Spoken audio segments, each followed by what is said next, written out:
Good afternoon. We are Group 89. We are here to dive into the topic 13, Banking Code of Practice, a document that is important in shaping the ethical framework of Australia's banking industry. Let's understand that the code is an important document, regularly reviewed and updated to reflect the evolving needs of the customers and the dynamic nature of the financial landscape. It covers a broad spectrum from individual consumers to small business and their guarantors, ensuring that everyone has access to fair banking practice. Now, let's begin our exploration with the foundational elements of this code. Part 1. How the code works. This section lays the foundation for the understanding the code.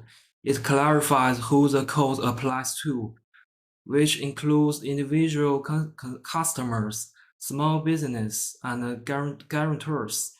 It also outlines how the code will be published and reviewed regularly to ensure it remains relevant and effective.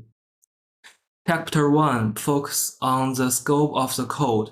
It emphasizes that the code is designed to cover a broad range of the banking services, from everyday transaction to complex financial products. It's about making sure that everyone who uses a bank can expect the same high standards of service and protection.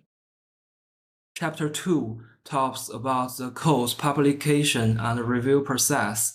It is important to know that the code isn't static. It's living and breathing, adapting to changes in the financial landscape.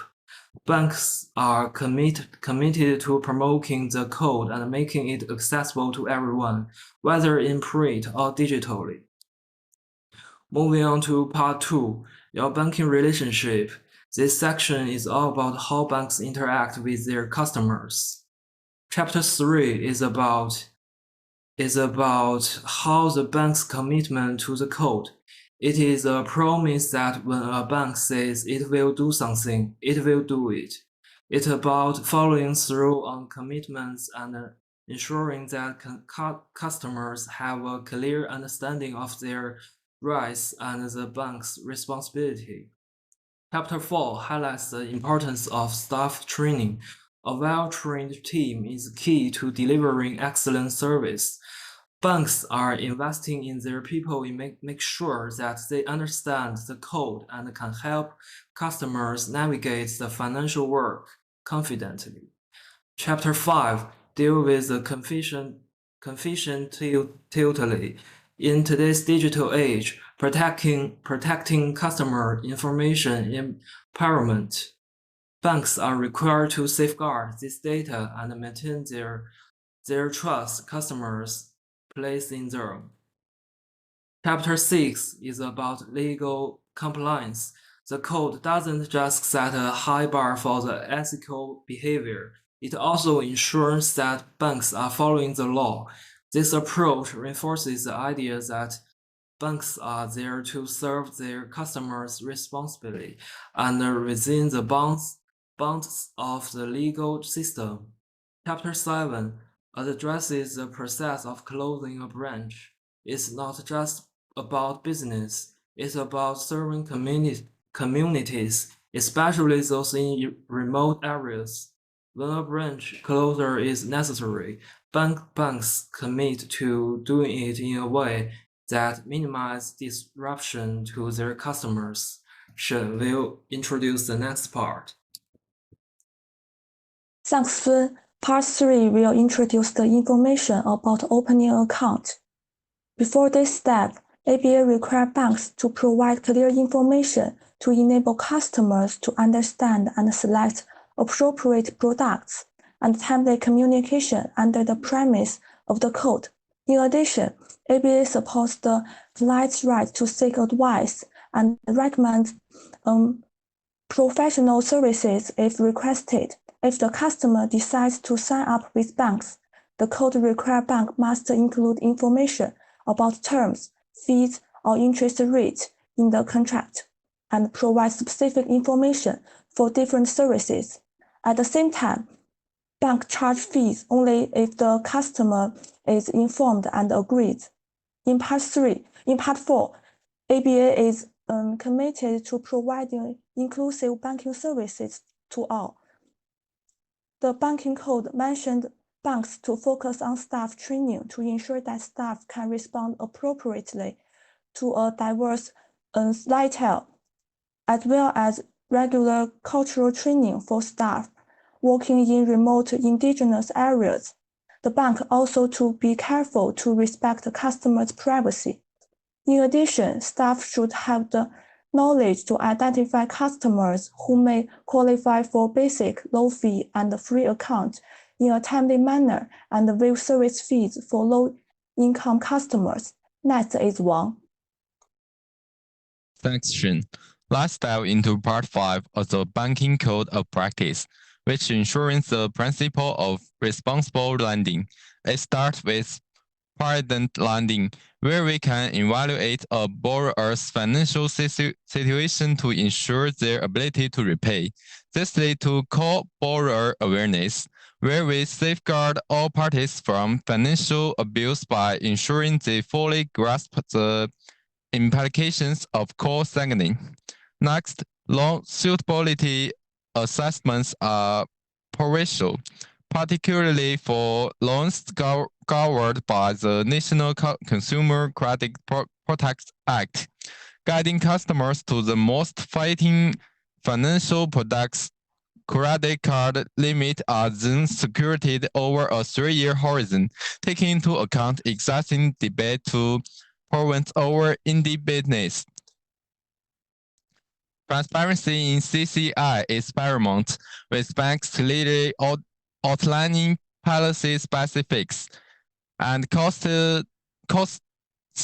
to empower informed decision-making. Lastly, for lenders' mortgage insurance, banks are required to provide comprehensive policy details without any additional mix-up.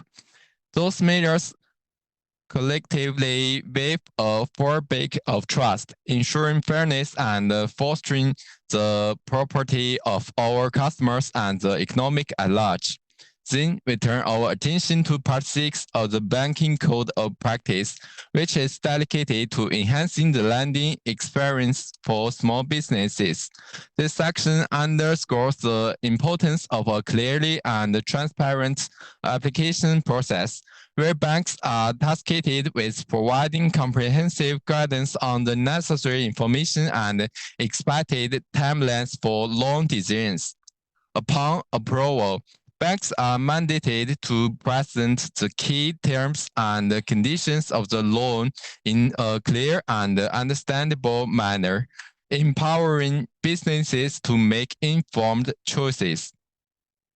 In the event of a loan application not being approved, banks are communicated to providing general reasons for the decision, ensuring transparency and fostering understanding. In the case of defaults, banks are required to issue a 30-day notice before taking enforcement action, offering small businesses the opportunity to rectify the situation. This approach is balanced with a commitment to specifying the conditions under which a loan may not be enforced for non-monetary defaults, providing businesses with a reasonable time frame to address these issues. Furthermore, banks are to provide at least 3 months' notice if they decide not to extend a loan, allowing businesses ample time to plan and adapt. Together, this practice from the backbone of a supportive lending environment designed to nurture the growth and success of small business in our economic. Next is Hong. Thanks, Wang. Next, let me introduce the 7th and 8th parts to you. As we delve into part 3 of our document, it becomes apparent that understanding law guarantees is paramount.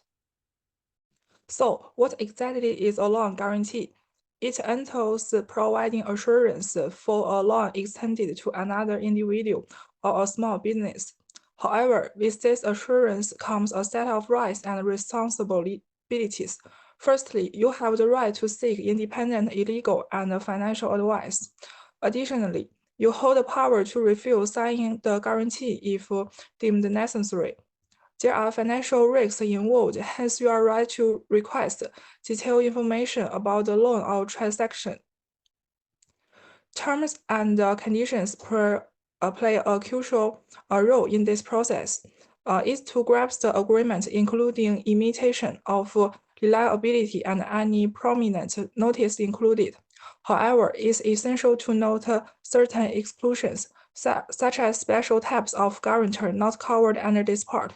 Let commercial aside financial guarantors, also directors' guarantors. The eighth part expands the management your account. In this fast-paced world, effective account management is crucial. We start with understanding the basics of manage your account and the sign of keeping track of transactions and balances. Security is paramount, so we will discuss ways to protect your account for access, including tips for creating strong password. Reviewing your account statements regularly is vital to spot any errors. We will also explore the various services and features available for account management, such as online and mobile banking, as well as setting up automatic payments. Understanding fees and charges associated with your account is essential. We will discuss how to minimize fees and avoid unnecessary charges. Additionally, keep your account information up to date is crucial for smooth operation. Next is Zhao. Thanks, Tom. In Part 9, the code points out that when customers encounter financial difficulties, please contact them promptly and provide detailed personal information.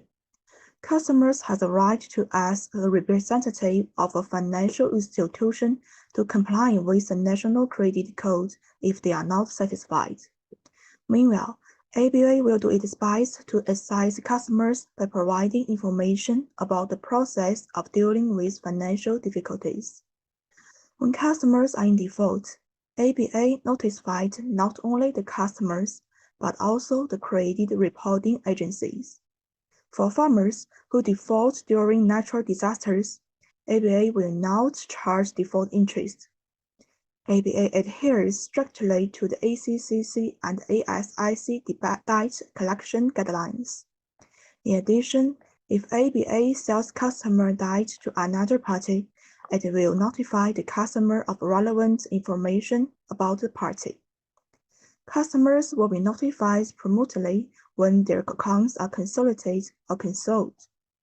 Representatives of deceased persons in possession of a customer debt certificate will be assigned to follow up the relevant procedures. Upon receipt of notification of a customer's debt, ABA will no longer provide any fees to the deceased. In Part 10, our bank has customer advocates to help promote fair customer outcomes and reduce the likelihood of future problems.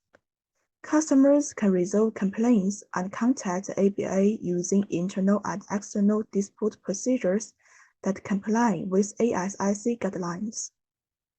ABA will keep the customer informed of the progress and the complaints and provide a written response. ABA has the BCCC, a body that monitors all sections of compliance with this code. Meanwhile, ABA complies with the requirements of the BCCC, which has the power to impose sections or violate the codes. In conclusion, first, the Banking Code protects outlines ethical standards for banks and ensures customer trust. Second, ABA requires banks to provide clear information to opening an account so that customers can understand and choose the right products and loans. Third, ABA emphasizes responsible lending practice by banks when approving loans, ensuring that borrowers are able to repay. What's more, ABA focuses on secured loans, giving guarantees and compensation to an individual to secure a loan to another person or small business. Finally, in response to customers' financial difficulties and customer complaints, the code pointed out that it will make every effort to provide customers with satisfactory services.